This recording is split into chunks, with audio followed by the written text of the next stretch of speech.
àddina si di ko jéem a toroxal ci àddina si te loolu du jàll parce que taal bu yàlla taal sànni ca matt gën fay ko parce que le président Macky Sall il xoola dafa dépassé sax cadre Sénégal c'est un patrimoine de toute l'Afrique par rapport xoolal stratégie yi mu teg ba dugg G20 stratégie yi nga xam ne président Macky Sall teg na ko ba nga xam ni àddina si tey ñu ngi il est adulé partout il est honoré partout ah mais kooku ñun dañu war a góorgóorlu pour moom mu nekk ci yenn situation yi nga xam ni au moins dana mën a impacter waat encore ay actions de retour sur le Sénégal économiquement et c'est possible mais quand on pense que dañ ko bëgg fragiliser nii di wax ay waxu picc ak ay à gauche à droite mais vraiment c'est dommage ce pays kenn xamatul ban xeetu réew la quoi. alors Mansour Faye mi ngi jëm dikk Adama division des investigations criminelles une convocation qui serait liée à la gestion des fonds Covid on en aura la confirmation certainement bu ñu ko dégluwee ba pare mais tere nañu ko lu jiitu loolu mu génnaat réew mi keroog bi mu bëggee dem tukki alors que le juge des référés waxoon na nañu ko notifier l'interdiction de sortie du territoire wala ñu bàyyi ko mu dem processus bi ba fi ñu si yegg si tey noo ko gisee mais tey lan ngay xaar surtout si convocation bi à la brigade des affaires générales. suñuy wax processus ba ñu yegg si fii yëpp suñuy xool tey rek ñu wax rek te yàlla rek tax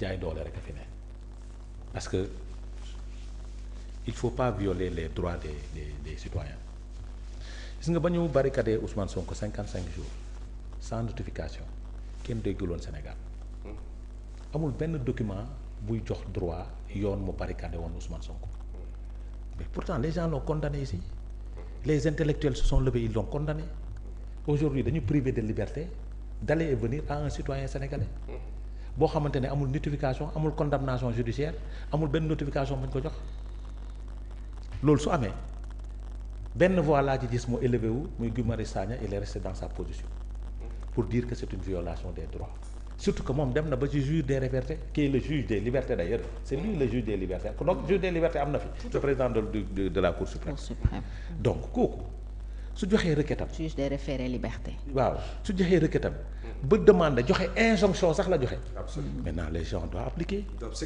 ils doivent s'exécuter ils ne l'ont pas fait dem na fa ñu interdire ko maintenant aujourd'hui on le convoque par rapport au il paraîtrait ci li ñu wax parce que wóorul man dama jàppoon sax ni notification lañ koy jox pour interdiction de sortie du territoire fonds Covid rapport Covid nulle part dans le rapport de Covid on a cité le nom de Mansour nulle part du début jusqu'à la fin tudduñu fa turam dans le rapport les personnes qui doivent être poursuivies sur Mansour Faye newu ci recommandation yi ñu joxe ci recommandation yi ñu joxe ci rapport Covid bi 6 personnes ont été inculpées citées turu Mansour Faye bokk jox turu Mansour Faye je dis bien turu Mansour Faye nekku ci ñaari daja ci nekk ba ñett ak ñetti hauts fonctionnaires kenn ki Kaffrine la nekk kenn ki nangam ci niñ leen di poursuivre wax nañ ko l'ouverture de l'information judiciaire par rapport à cette question rappelez-vous boobu Macky Sall mi ngi président de la République on avait convoqué les gens au niveau de la division des investigations criminelles d'ailleurs il y a des gens qui avaient même transigé tout à fait waaw wala déet donc aujourd'hui que fait lan la Mansour Faye di def à la division des investigations criminelles su nekkee mbirum Covid moom déedéet tooñ la parce que nag jàng nañ rapport dinañ ci xam dara bu duggee ba génn su nekkee mbirum Covid la juste des informations tooñ la su nekkee nag dañ koy notifier pour mu bañ a génn l'interdiction de sortie du territoire du fa yàgg dafa war a jëm ñu jox ko notification mu génnaat dem mais su nekkee dañuy koy notification bi aussi dañ ko war a argumenter maintenant est-ce que cette convocation là n'est pas pour justifier son interdiction de sortie du territoire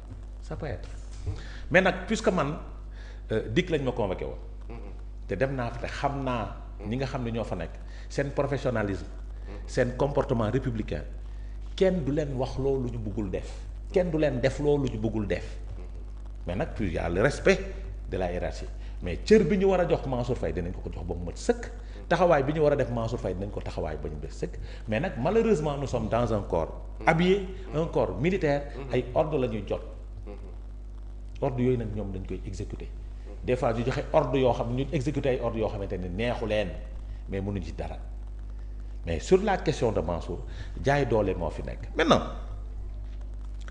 am na loo xamante ni mi ngi koy wax moom mi ngi ko doon wax dans sa déclaration par rapport ak aux attentes parce que Sénégal dafa neex Fatou Sénégal mooy dëkk bu gën a neex ci réew mi Sénégal ngay gis Sénégal di leb xaalis gars yi di woote tànn biir xam nga luy empreinte obligataire.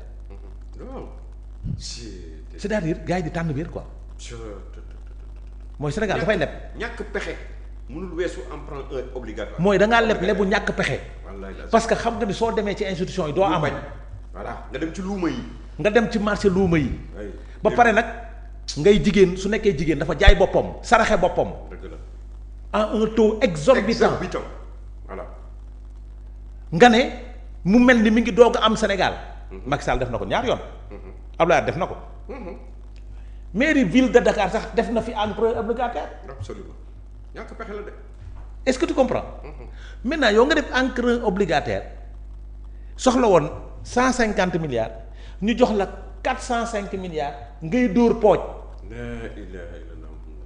te yow 150 milliards nga. non c'est terrible. te du lu ñëwagum de dañoo wax rek ni intention du lu ñu dajale de intention la. et puis Adama xam nga lu ma ci baal ma xam nga lu ma ci gën a metti. c'est-à-dire cette manipulation tous azimuts c'est comme su fekkoon ne ay sénégalais ñoo yëkkati seen mais fa laa doon jëm. non c'est terrible quoi. ñu ñëw ne ñu yor seeni journalistes ñu dem wër ni sénégalais yi ñoo natt. sur les 405 information laay joxe nag. sur les 405 milliards. 350 milliards yi banques yee ko joxe. mais oui. sénégalais yi seen cotisation motul 500 000 francs. je dis bien sénégalais yi li ñuy laaj seen biir poche. te du n'importe quel sénégalais nag. lu sénégalais lambda bi jaay ko du caaf bi de.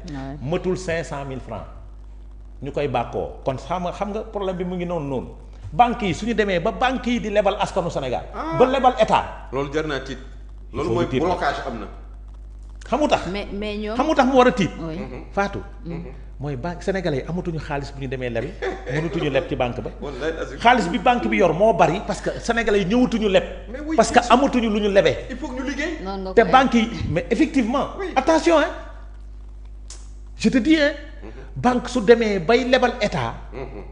parce que xam na ni état pour mu fay ko dina yàgg lool. c'est parce que dafa ñàkk pexe. waaw mais dina ko fay. xoolal dafa ñàkk pexe. mais su ñëwee su ma waroon ñëw tey man leb.